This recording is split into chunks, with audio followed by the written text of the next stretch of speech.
അടോട്ട് മൂത്തേടത്തുകുതിര് പഴയ സ്ഥാനം പാടാർകുളങ്ങര ഭഗവതി ദേവസ്ഥാനത്ത് പൂരോത്സവത്തിന്റെ ഭാഗമായുള്ള പന്തലിൽ പൊന്നുവയ്ക്കൽ ചടങ്ങ് നടന്നു.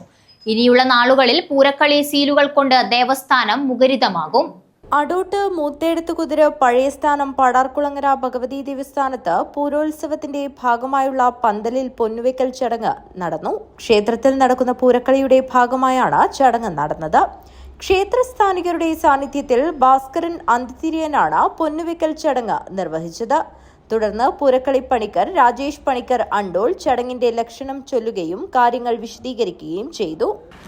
ഊർധ്വം പുഷ്പാക്ഷദാനം നിഹിതമിഹ ഭവത് സ്വർണം ഊർധ്വാനനം ച തത്കാലേ വർധനം സ്യാത് ധനസുഖയശസാം പൃച്ഛകസ്യോർധ്വമൂർധ്വം തത്രത്രാധോ മുഖം ചക്ഷയം ഉപജയത കിഞ്ചിത് ആരബ്ധേവാദൂർധ്വസ്യം ചേതസ്തക്ഷേതം ഉപജയാരംഭണം തത്ര വാച്യം എന്നാണ് അതിൻ്റെ പ്രമാണം പറഞ്ഞിട്ടുള്ളത് കൃഷ്ണമാർഗത്തിൽ.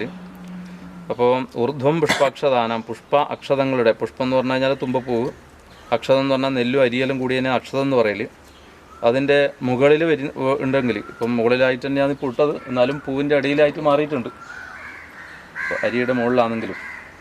അപ്പോൾ ഊർധ്വം പുഷ്പാക്ഷദാനം നിഹിതമഹവേ സ്വർണ്ണം ഊർധ്വാനനം ച തത്കാലേ വർധനത്, ഏറ്റവും മുകളിൽ മലർന്നിട്ട് വന്നിട്ടുണ്ടെങ്കിൽ എല്ലാ തരത്തിലുള്ള ഐശ്വര്യങ്ങളും അഭിവൃദ്ധിയും വർദ്ധിച്ചു വരും.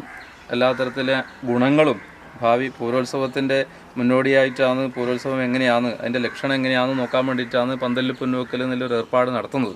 ഇനിയുള്ള നാളുകൾ ദേവസ്ഥാന പരിസരം പൂരക്കളി ശീലുകൾ കൊണ്ട് മുഖരിതമാകും.